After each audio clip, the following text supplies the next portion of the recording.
Hello friends, exam hall के YouTube channel में आप सभी का स्वागत है। जितने भी विद्यार्थी कक्षा 10 की तैयारी कर रहे हैं उन सभी विद्यार्थियों के लिए ये वीडियो काफ़ी महत्वपूर्ण है। इस वीडियो में हम लोग रस, छंद और अलंकार को पढ़ेंगे। यानी रस, छंद और अलंकार यानी तीनों टॉपिक्स हम क्या करेंगे इसी वीडियो में क्लियर करेंगे। तो चलिए बिना देर करते हुए इस वीडियो को स्टार्ट करते हैं। तो सबसे पहले हमने लिया है क्या, हास्य रस। ठीक है, हास्य रस। ठीक है, देखिए सबसे पहले आपको जानना होगा हास्य रस का स्थायी भाव क्या होता है। तो देखिए हास्य रस का स्थायी भाव होता है, हास्य रस का स्थायी भाव होता है क्या, हास होता है। ठीक है, क्या होता है, हास्य रस का स्थायी भाव हास होता है। ये आपके बोर्ड एग्जाम 2023 में बहुविकल्पी प्रश्न में पूछ सकता है कि हास्य रस का स्थायी भाव क्या होता है। तो आप बताएं क्या, हास्य रस का स्थायी भाव हास होता है। ठीक है, चलिए परिभाषा को समझते हैं। तो परिभाषा दिया गया है आपको, हास्य रस का स्थायी भाव हास है। ठीक है, हास्य रस का स्थायी भाव क्या है, हास है। किसी व्यक्ति के विकृत विकृत रूप, आकार, वेशभूषा आदि को देखकर हृदय में जो विनोद का भाव उत्पन्न होता है वही हास कहलाता है।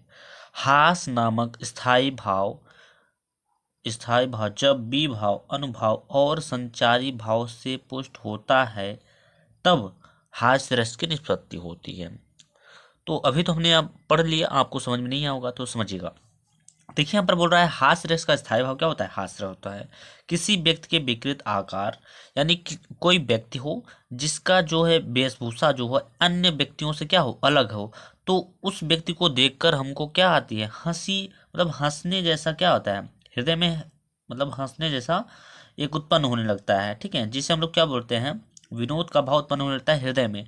जब हम देखते हैं किसी व्यक्ति को जिसका विकृत आकार, वेशभूषा जो है अन्य व्यक्तियों से अलग होता है, तो उस व्यक्ति को देखते ही हमारे मन में जो है हंसने जैसा मतलब कि हमारा जो मन है वो हंसने जैसे हम लोग हंस रहे हो इस तरीके से हो जाता है। ठीक है, तो उसी को हम लोग क्या बोलते हैं, हास्य रस बोलते हैं। सिंपल सी बात है। ठीक है, एग्जाम्पल जैसे मान लीजिए अभी आप लोग क्या कर रहे होंगे, अभी इस वीडियो को आप लोग देख रहे होंगे तो आपको अभी हंसी नहीं आ रही होगी, बिल्कुल भी नहीं आएगा। जैसे मैं इसका उदाहरण पढ़ूंगा आप तुरंत हंसने लगेंगे। चलिए देखिए उसको, इसका उदाहरण समझते हैं। तो देखिए इसका उदाहरण है क्या, हाथी जैसी देह, गैंडे जैसी चाल, तरबूजे सी खोपड़ी, खरबूजे से गाल।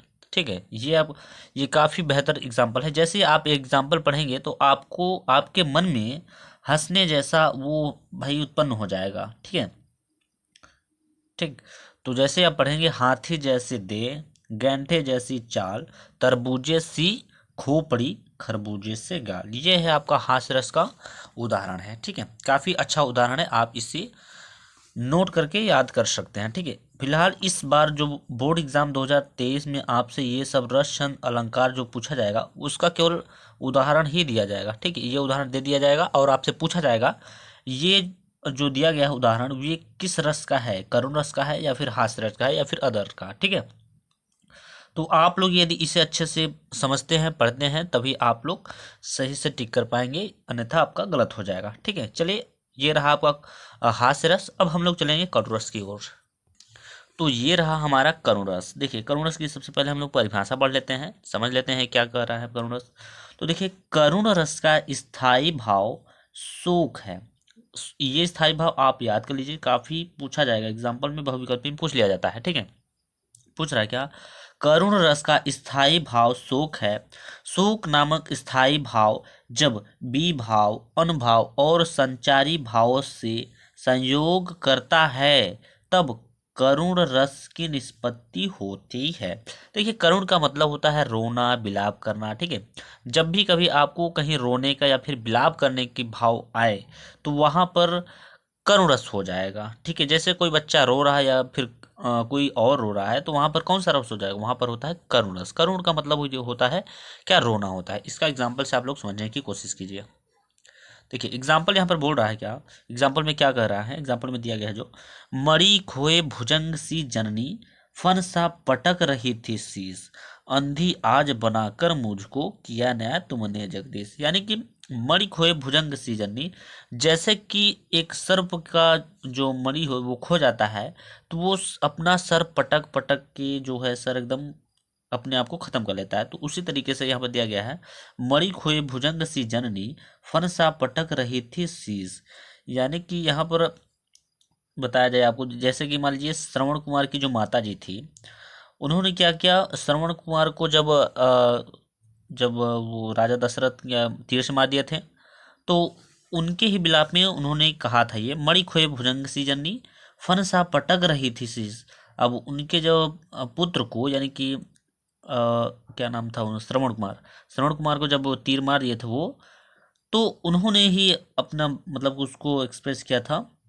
तो उनके ही रूप में ये दर्शाया गया है कि आप बिलाप मतलब वो कर रही हैं, आप बता रही हैं कि मणि खोए भुजंग सीजनी, फन सा पटक रही थी शीस, अंधी आज बनाकर मुझको क्या न्याय तुमने चीज। मतलब कि मुझे आपने भगवान से यानी कह रही हैं कि अंधी आपने मुझको बनाकर मेरे साथ ये कैसा अन्याय किया। ठीक है, तो यहाँ पर देखिए, रोने का, विलाप करने का, यानी वाक्य को पढ़ने से आपको महसूस होगा यहाँ पर विलाप हो रहा है। ठीक है, तो ये हो जाएगा आपका करुण रस। जहाँ भी विलाप या फिर रोने या फिर धोने की बात होगी, तो वहाँ पर आप करुण रस को टिक कर दीजिएगा। ठीक है, आई होप आप सभी को इतना तो समझ में आया होगा।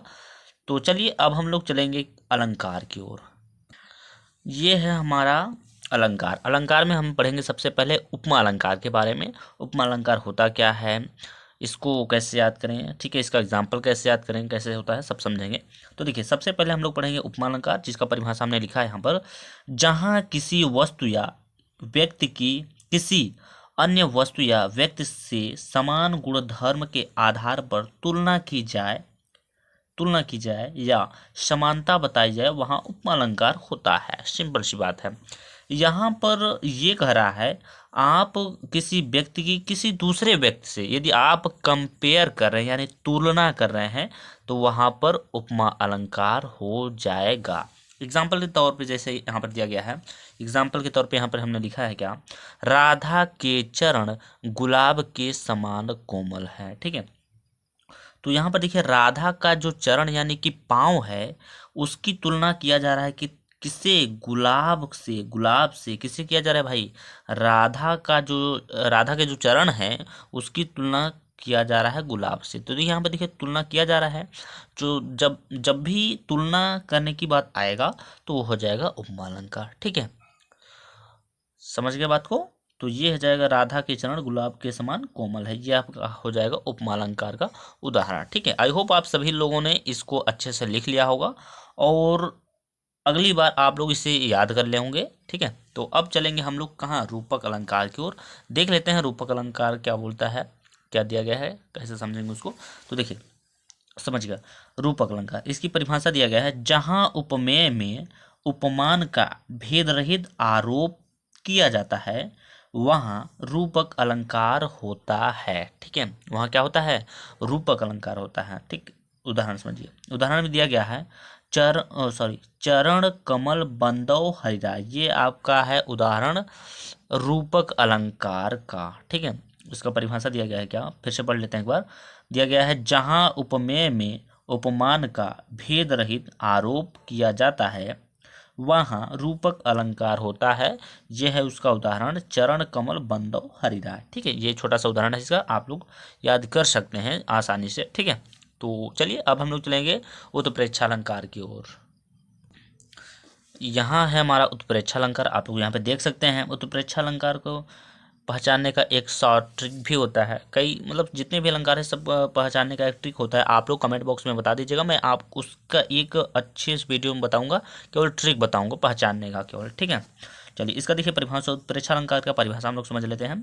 तो परिभाषा दिया गया है, जहाँ उपमेय में उपमान की संभावना या फिर कल्पना मान लेते हैं, संभावना भाई कल्पना ही को तो बोलते हैं, जहाँ उपमेय में उपमान की संभावना की जाए, वहाँ उत्प्रेक्षा अलंकार होता है। ठीक है, जहाँ क्या हो जाए, संभावना की जाए भाई, जैसे नेत्र मानो कमल है, यानी कि नेत्र माने होता है आँख, और कमल माने कमल का फूल होता है, जानते ही हैं। तो यहाँ पर बोला, जहाँ उपमेय में उपमान की संभावना, भाई यहाँ पर देखिए संभावना ही बोला जाए, नेत्र मानो कमल है, यानी आँख जैसे फूल मतलब कमल है भाई, ऐसा यहाँ पे देखिए कल्पना किया जा रहा है, यानी संभावना किया जा रहा है, केवल संभावना किया जा रहा है। तो ये है आपका किसका, उत्प्रेक्षालंकार। अब देखिए उत्प्रेक्षालंकार का जैसे आपको उदाहरण दिया है, जैसे नेत्र मानो कमल है, ऐसा दे दिया, या फिर कोई भी उदाहरण दे दिया, तो उसमें आपको ढूंढना होगा। उसमें एक ट्रिक होता है, ट्रिक समझिएगा, इसका मैं आपको बता ही दे रहा हूँ यहाँ पर। इसमें होता है मनहु आता है, ये उदाहरण में ही पढ़ने पर आएगा, मनहु आएगा, ठीक है, या फिर क्या आएगा, जनहु आएगा, मानो आएगा, जानो आएगा, ठीक है। ये सब आता है किसमें, उत्प्रेक्षालंकार के उदाहरण में। तो ये सब आप देखकर टिक मार सकते हैं, उत्प्रेक्षालंकार का ये उदाहरण है, ठीक है। तो चलिए अब हम लोग चलेंगे, अलंकार तो हमने लगभग खत्म कर लिया है। तो हमने यहाँ पर आपको उपमा अलंकार, रूपक अलंकार और उत्प्रेक्षालंकार तीनों अलंकार बता दिया है। अब हम लोग चलेंगे छंद की ओर, यानी कि छंद में पढ़ लेते हैं छंद क्या क्या है। तो ये रहा आपका रोला छंद। छंद में क्या होता है, दो ही छंद है, रोला है और एक सोरठा है, ठीक है, जिसमें से रोला समझ लेते हैं। तो रोला का परिभाषा है, यह 4 पंक्तियों वाला एक सममात्रिक छंद है। इनमें 8 चरण होते हैं। इसके प्रत्येक चरण में 11 और 13 के विराम से 24 मात्राएं होती हैं, ठीक है। उदाहरण यहाँ पर दिया गया है, यानी कि रोला में जो होता है इसमें 4 पंक्तियों वाला एक सममात्रिक छंद है, यानी 4 पंक्ति हैं, उनमें से 4 पंक्तियों वाला एक सममात्रिक छंद है, यानी सममात्रिक छंद में इनमें 8 चरण होते हैं। कितने चरण, 8 चरण, और इसके प्रत्येक चरण में 11 और 13 के विराम से 24 मात्राएं होती हैं। चलिए इसके एग्जाम्पल से समझने की कोशिश कीजिएगा। तो इसका एग्जाम्पल है, यानी उदाहरण है, जीती जाती हुई जिन्होंने भारत बाजी, निज बल से बलमेट विधर्मी मुगल कुराजी, जिनके आगे ठहर सके जंगी न जहाजी, हैं ये वही प्रसिद्ध छत्रपति भूप शिवाजी, ठीक है। तो ये आपका उदाहरण है। इसमें देखिए आपको मात्रा बनाना पड़ता है। अब देखिए मात्रा कैसे बनाते हैं, जैसे किसी कोई मान लीजिए शब्द एक अच्छा लिखते हैं, यह है क, तो इसका मीनिंग आप बनाएंगे क्या, एक। यदि इसी को मैंने क्या लिख दिया, का लिख दिया, तो इसका मात्रा बना जाएगा 2। ये इसको हम लोग 2 गिनती में करेंगे, इसको 1 करेंगे, यानी लघु और गुरु इसको नाम कहते हैं, ठीक है। तो यहाँ पे देखिए जब भी कहे बड़ा आ का मात्रा, ई का मात्रा, बड़ा ऊ को बड़ा ई का, ऐसा सब आएगा, तो वहाँ पे हम 2 यानी कि मात्रा में 2 का प्रयोग करेंगे। जैसे यहाँ पर देख सकते हैं जीती में सब में दोनों बड़ी बड़ी का प्रयोग हुआ है, तो यहाँ पे 2 लिखा गया है, यहाँ पर देख सकते हैं, ठीक है। तो इस तरीके से आप लोग बना सकते हैं, ठीक। तो चलिए अब हम लोग चलेंगे सोरठा, यानी सोरठा छंद को देख लेते हैं। ये रहा आपका सोरठा छंद। अब देखिए सोरठा छंद में हम सबसे पहले इसका परिभाषा पढ़ लेते हैं। तो परिभाषा में दिया गया है, सोरठा अर्ध सममात्रिक छंद है। इनमें 4 चरण होते हैं। इसके प्रथम एवं तृतीय चरण में 11-11 मात्राएं तथा द्वितीय एवं चतुर्थ चरण में 13-13 मात्राएं होती हैं। यह दोहे का उल्टा होता है, ठीक है। ये क्या होता है, सोरठा। अब देखिए इसका एग्जाम्पल समझिए। एग्जाम्पल है, जो सुमिरत सीधी होय गणनायक करिवर बदन, करहूँ अनुग्रह सोई बुद्धि राशि शुभगुण सदन, ठीक है। तो यहाँ पर जो में देखिए बड़ा ओ का मात्रा है, तो यहाँ पर 2 बना दिया गया है, इसका मात्रा जो है मात्रिक बना दिया गया है 2। सु है छोटा ओ का मात्रा है, तो इसके लिए 1। मी में छोटा ई का मात्रा है, तो 1 1 1। जब छोटा ई का या फिर कुछ भी मात्रा रहेगा तो 1, यदि दीर्घ यानी बड़ा हो गया तो उसके लिए 2 प्रयोग होता है, ठीक। तो ये आप लोग एग्जाम्पल और इसका मात्रा काफ़ी बेहतर तरीके से लिख लीजिएगा और इसे बनाने की कोशिश कीजिएगा, ठीक है। तो आई होप आप सभी को जितना भी मैंने बताया हिंदी में, आप सभी लोग अच्छे से नोट कर लिए होंगे और पढ़ लिए होंगे। आई होप आप सभी को समझ में आया होगा अच्छे से। तो चलिए इस वीडियो में बस इतना ही, मिलते हैं नेक्स्ट वीडियो में, तब तक के लिए जय हिंद जय भारत।